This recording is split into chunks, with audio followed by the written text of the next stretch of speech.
Hello everyone, once again welcome back on my YouTube channel. आज के session में हम डिस्कस करेंगे techniques of controlling. In the previous video lectures we have cover the topic types and process of control. Okay, in that topic if you have any problem then you can again discuss. So let's begin the topic methods of controlling और techniques of controlling. तो अगर हम बात कर रहे हैं techniques of controlling की, तो ये भी क्या है, मोस्ट इम्पॉर्टेंट फैक्टर्स हैं किसी भी ऑर्गेनाइजेशन के लिए। Controlling is the last function of management, okay, which is very essential and which is very important because first function of management, which is planning ensure with the help of controlling. Okay, which type of plan you make for your organization, that you ensure with the help of your controlling function. तो जो controlling है, controlling के through आप ये ensure करते हो कि भाई जो भी आपने प्लानिंग करी है, क्या वो प्लानिंग सक्सेसफुली इम्प्लीमेंट हो रही है या नहीं हो रही है। ठीक है, या फिर हम बात करें किसी भी ऑर्गेनाइजेशन के लिए कोई भी स्ट्रेटेजी की, आप कोई स्ट्रेटेजी फॉर्मुलेट कर रहे हो, तो स्ट्रेटेजी फॉर्मुलेशन के साथ साथ strategy implementation is also very important thing, कि भाई जो भी स्ट्रेटेजी आपने बनाई है उस स्ट्रेटेजी को आपको प्रॉपरली इम्प्लीमेंट भी करना है, तभी वो आपकी स्ट्रेटेजी फ्रूटफुल होगी, सक्सेसफुल होगी। अब स्ट्रेटेजी किस तरीके से हम उसको फॉलो कर रहे हैं, इम्प्लीमेंट कर रहे हैं, this is ensure with the help of controlling. ठीक है, कंट्रोलिंग के थ्रू आप ये इंश्योर करते हो कि भाई जो भी हमने प्लान प्रोसीजर बनाया है, हाँ, हम उसी ही प्लान के हिसाब से, उसी सिस्टम के हिसाब से आगे बढ़ रहे हैं, और जो भी हमारे जो रिजल्ट्स हैं या फिर जो भी हमारे ऑब्जेक्टिव्स हैं हम उनको कंप्लीट कर रहे हैं। अब कंट्रोलिंग की बहुत सारी टेक्निक्स होती हैं, जैसे कि यहाँ पे लिखी हुई हैं। तो अगर हम कंट्रोलिंग टेक्निक्स की या मेथड्स की बात कर रहे हैं, तो ये भी ऑर्गेनाइजेशन पे डिपेंड करता है और ऑर्गेनाइजेशन की सिचुएशंस पे डिपेंड करता है कि कब सिचुएशन के हिसाब से कौन सी टेक्निक्स हमें यूज़ करनी चाहिए, ताकि बहुत इफेक्टिवली हम कंट्रोलिंग फंक्शंस को भी परफॉर्म कर सकें। ठीक है, तो वो चीज़ यहाँ पे हम बात कर रहे हैं। A control technique is a specific method और procedure which deal with the pertinent organizational information in such a manner that the management is able to implement a suitable control strategy, okay, in order to assess the performance and growth of the organization. So there are two categories and techniques of controlling. First one is traditional technique and second one is modern technique. Traditional techniques again categorized in various parts. These are personal observation, statistical data, special report and analysis, operational audit, control through costing, break-even analysis, or budget and budgetary control. And second technique is modern techniques. Modern technique include return on investment, responsibility accounting, management information system, and management audits. Okay, so these are the methods or techniques of controlling. So let's start discuss करते हैं traditional techniques क्या होती हैं। ठीक है, so first one है personal observation. तो पहला जो कंट्रोलिंग का मेथड है या टेक्निक है वो क्या है, पर्सनल ऑब्जर्वेशन। अगर मैं सिंपली बात करूं पर्सनल ऑब्जर्वेशन की, तो पर्सनल ऑब्जर्वेशन क्या है,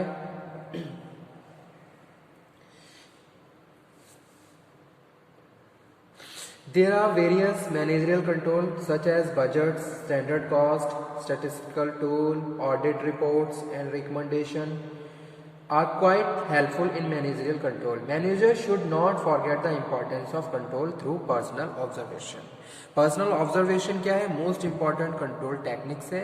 हम किसी भी टेक्निक को यूज करें, अगर हम पर्सनल ऑब्जर्वेशन को अगर हम नेग्लेक्ट करते हैं तो कहीं ना कहीं बहुत सारी चीजें वहां पे क्या है, रिमेन रह जाती है। ठीक है, या फिर उनकी एंश्योरिटी क्या है, थोड़ी डिक्रीज हो जाती है। जो चीज़ हमने पर्सनली ऑब्जर्व करके डेटा कलेक्ट किया है, अगर उसी को हम किसी दूसरे तरीके से कर रहे हैं तो दोनों में थोड़ा डिफरेंस है। ठीक है, पर्सनली अगर आप कोई चीज़ ऑब्जर्व कर रहे हो तो वहाँ पे क्या है, एक तरीके से एक्यूरेसी है आपके इंफॉर्मेशन में जो भी आप कलेक्ट कर रहे हो। तो वही चीज़ यहाँ पे हम फर्स्ट टेक्निक में डिस्कस कर रहे हैं, पर्सनल ऑब्जर्वेशन।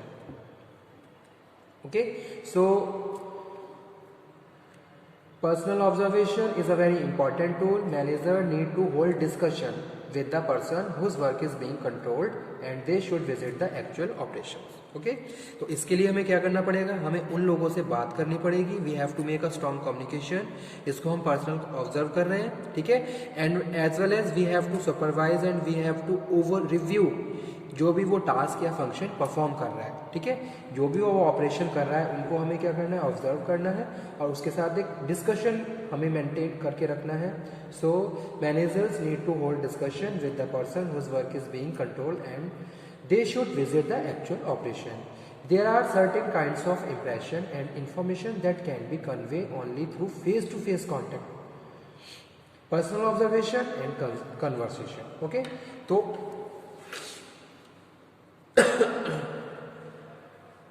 यहाँ पे मैं एक एग्जाम्पल कोट कर रहा हूँ. When a man is new to job, a supervisor will like to watch his work more closely than he would that an experienced operator. ठीक है, अगर कोई नया, अगर आपके ऑर्गेनाइजेशन में जॉब कर रहा है, कोई फ्रेशर है, कोई न्यू ज्वाइनिंग है, तो आप उसको ज़्यादा से ज़्यादा क्या करेंगे, ऑब्जर्व करेंगे, ताकि आपको ये पता चले कि वो किस तरीके से काम कर रहा है, उसका क्या एटीट्यूड है, उसकी क्या पर्सनैलिटी है. ठीक है, आप उन सारी चीज़ों को प्रॉपरली आइडेंटिफाई कर रहे हो, तो वहाँ पे आप क्या करोगे, पर्सनल ऑब्जर्वेशन पे ज़्यादा फोकस करोगे, ताकि आप उसको कंट्रोल कर सको. जो भी आपने ऑर्डर दी है वो उस हिसाब से काम कर रहा है या नहीं कर रहा है. तो पहला मेथड यही है, ऑब्जर्वेशन. ठीक है, and this largely involves measuring of human performance. Second one है statistical data. Statistical data analysis of the aspect of business operations. आपके ऑर्गेनाइजेशन में जो भी हम फंक्शंस परफॉर्म कर रहे हैं, जो भी हमने डेटा कलेक्ट किया है, ठीक है, आप क्या कर रहे हो, बहुत, अगर हम फाइनेंशियल टर्म्स की बात करें तो आप क्या कर रहे हो, वहाँ से डेटा कलेक्ट कर रहे हो, डेटा को वहाँ पे आप कैलकुलेट कर रहे हो, तरीके से एनालिसिस कर रहे हो. वहाँ पे analysis in the terms of average, percentage, ratio, correlation which provide help for controlling. तो आप क्या कर रहे हो, जो भी फाइंडिंग है, फाइंडिंग के थ्रू क्या है, अपनी ऑर्गेनाइजेशन में कंट्रोलिंग कर सकते हो. जैसे कि एग्जांपल एक और कोट करता हूँ कि भाई कॉस्ट हमारी ज़्यादा लग रही है, अगर हमारी कॉस्ट ज़्यादा एस्टिमेट हो रही है तो आप प्रॉपर स्टैटिस्टिकल एनालिसिस करोगे और ये फाइंड आउट करोगे भी कौन कौन से ऐसे फैक्टर हैं जहाँ हमने ज़्यादा कॉस्ट बेयर की है. ठीक है, और वहाँ पे आप उनको कंट्रोल करोगे. थर्ड वन है special report and analysis. For control purpose special report and analysis help in particular problem area. ठीक है, कोई स्पेशल रिपोर्ट है जिसके रीड कर रहे हो आप, जिसको प्रॉपरली स्टडी कर रहे हो, एनालिसिस कर रहे हो, और उसके बाद जो भी आपकी डिसीजन मेकिंग आ रही है, जो भी आप डिसीजन ले रहे हो, वो आपके क्या है, कंट्रोलिंग के रिगार्डिंग है. तो ये क्या है, थर्ड टाइप है या थर्ड टेक्निक है कंट्रोलिंग की. स्पेशल रिपोर्ट और एनालिसिस में हम बात कर रहे हैं इन्वेस्टिगेटिंग ग्रुप, जिसको भी हमने जॉब असाइन की है, go into detail of the problem. जो भी प्रॉब्लम है उसको आप डिटेल में डिस्कस कर रहे हो, and prepare a report for this purpose, और इस पर्पस के लिए आप एक रिपोर्ट बना रहे हो. The problem in the case of generally non routine type, जो कि क्या है, नॉन रूटीन टाइप में है. जैसे सपोज कुछ स्पेशल एकदम कोई भी ऐसा इंसिडेंट हुआ जो बहुत ज़्यादा क्या लग रहा है, एकदम हमें थोड़ा डिफरेंट लग रहा है. ठीक है, अब आप क्या करोगे, अगर वो प्रॉब्लम आप अराइज हो रही है तो आप उसके रिगार्डिंग एक रिपोर्ट बनाओगे, एक एनालिसिस करोगे, ताकि आप वहाँ पे प्रॉपर डिसीजन मेकिंग कर सको और उस प्रॉब्लम का एक बेस्ट सॉल्यूशन फाइंड आउट कर सको. तो ये भी क्या है, थर्ड एरिया है, स्पेशल रिपोर्ट एंड एनालिसिस. उसके बाद क्या है, fourth, operational audit. Another effective tool of managerial control is the internal audit. आप इंटरनल ऑडिट कर सकते हैं. It is now coming to be called the operational audit. Operational audit in the broadcast sense, regular and independent appraisal by a staff of internal auditors. तो यानी कि जो internal auditors हैं वो आपके ऑपरेशंस के रिगार्डिंग कुछ आपको व्यू दे रहे हैं, एक तरीके से ऑडिट कर रहे हैं, ताकि वो उन सब फैक्टर्स को कंट्रोल कर सकें जो हमारे ऑब्जेक्टिव के हिसाब से नहीं है. ठीक है, उन सब ऑपरेशंस को वो कंट्रोल करते हैं जो हमारे ऑपरेशंस के हिसाब से परफॉर्म हम नहीं कर रहे हैं या जो सबऑर्डिनेट है नहीं कर रहे हैं. सो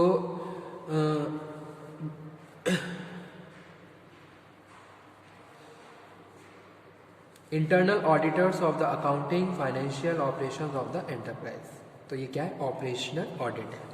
तो ऑपरेशनल ऑडिट में क्या होता है, जो सुपरवाइजर होता है या तो वो एज ए ऑडिटर का काम करता है, या फिर कुछ हमने कुछ क्या है, कुछ स्पेशल अथॉरिटीज़ को हायर किया जो इस तरीके से वहाँ पे अपने फंक्शंस को परफॉर्म कर रही हैं और वो आपको ऑडिट कर रही हैं और आपके ऑपरेशंस को चेक कर रही हैं, ठीक है। फिफ्थ वन है control through costing. Control through costing की बात कर रहे हैं कि भाई हम कॉस्टिंग के थ्रू क्या है, कंट्रोलिंग को फॉलो करते हैं।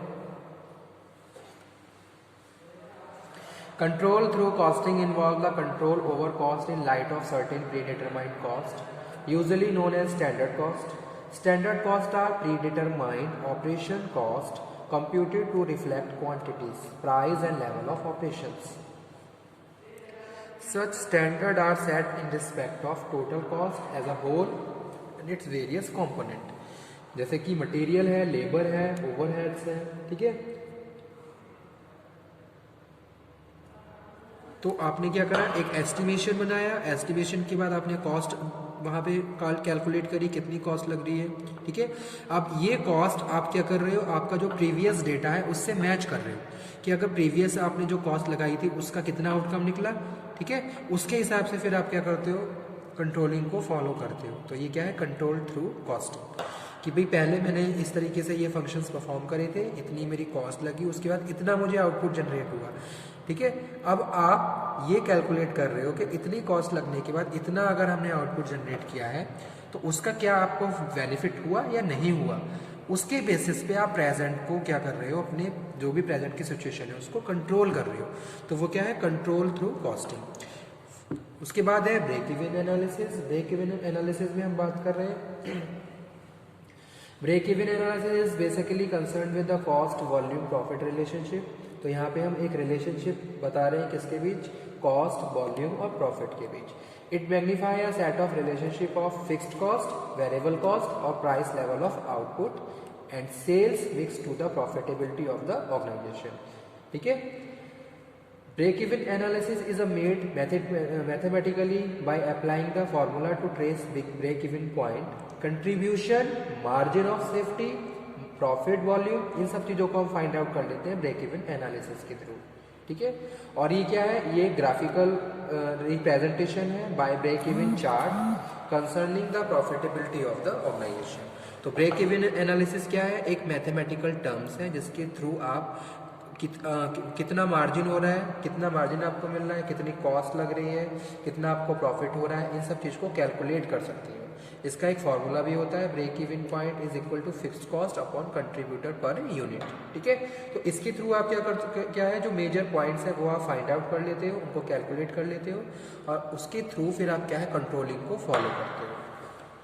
जैसे अगर हम सेल्स की बात करें, ऑर्गेनाइजेशन में कोई भी प्रोडक्ट है उसकी सेल की बात करें, भाई कितना आपने उस प्रोडक्ट को प्रोड्यूस करने में लगाया, कितना आपको प्रॉफिट हुआ, कितना आपको मार्जिन वहाँ पे मिला, तो ये सारी चीज़ें आप कैलकुलेट कर रहे हो और उसको फिर क्या है, ब्रेक इवन चार्ट के थ्रू भी आप क्या कर रहे हो, एक ग्राफिकल रिप्रेजेंटेशन भी शो कर रहे हो और उसके बेसिस पे फिर आप कंट्रोलिंग को फॉलो कर रहे हो, that is break even analysis. उसके बाद नेक्स्ट वन है बजट एंड बजटरी कंट्रोल।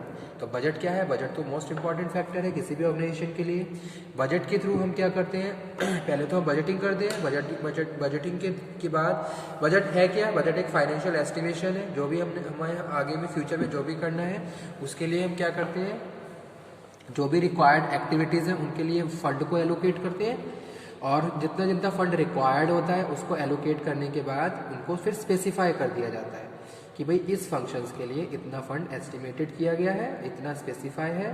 तो बजट और बजटरी कंट्रोल भी क्या है, मोस्ट इंपॉर्टेंट टेक्निक है कंट्रोलिंग की। Budgeting is the formulation of plan and given future period in numerical terms. As a such budgets are statements of anticipated results, यानी कि जो भी आपको रिजल्ट फाइंड आउट करना है उसके हिसाब से क्या है, आप जो भी रिसोर्सेज है उनको एलोकेट करते हैं, चाहे हम फाइनेंशियल रिसोर्स की बात करें, ठीक है, या फिर किसी अदर, या फिर financial resource as a in revenue और एक्सपेंस, ओके। Sorry student.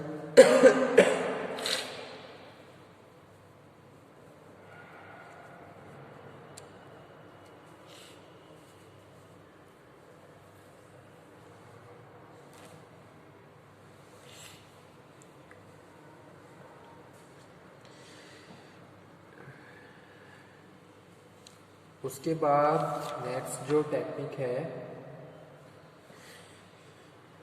वो है मॉडर्न टेक्निक। मॉडर्न टेक्निक में हम बात कर रहे हैं return on investment, first technique है। The efficiency of organisation is जज by the amount of profit, यानी कि कितना हमें प्रॉफिट हो रहा है इसके हिसाब से हम जज करते हैं कि ऑर्गेनाइजेशन कितनी एफिशिएंसी के साथ काम कर रही है और कितना उसको प्रॉफिट हो रहा है। ठीक है, तो एफिशिएंसी ऑफ ऑर्गेनाइजेशन इज जज by the amount of profit it earns in relation to the size of its investment, यानी कि कितना आपने उसमें इन्वेस्ट किया और उसके बाद कितना आपको प्रॉफिट हुआ। ठीक है, तो ये क्या है, एक तरीके से एक रिसर्च का पार्ट होता है। अगर आप अगर हम मॉडर्न टेक्निक में कंट्रोलिंग में मॉडर्न टेक्निक्स ऑफ कंट्रोलिंग में रिटर्न ऑन इन्वेस्टमेंट की बात कर रहे हैं, तो एक तरीके से क्या है, हमने एक पास्ट डेटा पे रिसर्च करी कि भाई हमने कितना इन्वेस्ट किया था और उसके बाद कितना हमें प्रॉफिट हुआ। ठीक है, जिसको हम रिटर्न ऑन इन्वेस्टमेंट बोलते हैं, also known as return on capital, इसको रिटर्न ऑन कैपिटल भी बोलते हैं।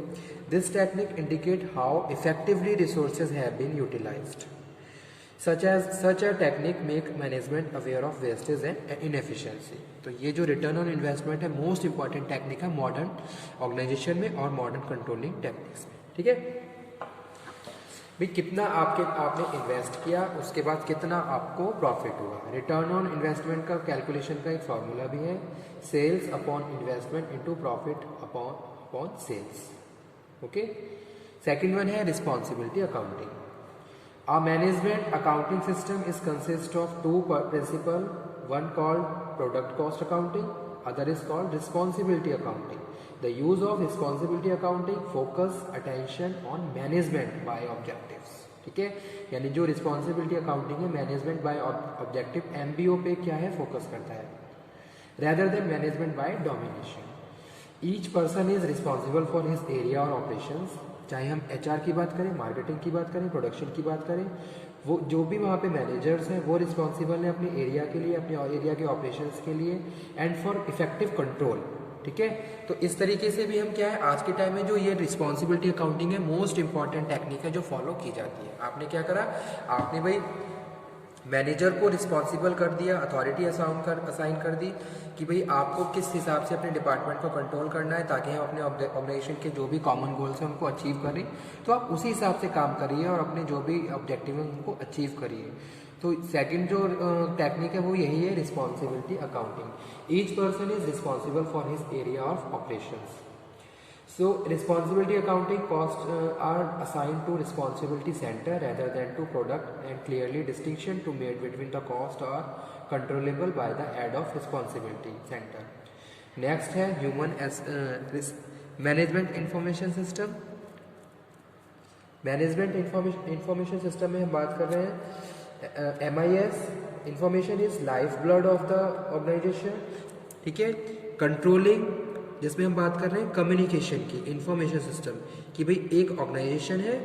ठीक है, जैसे कि यहाँ पे मैंने अब इसमें MIS यानी कि इंफॉर्मेशन का किस तरीके से फ्लो हो रहा है।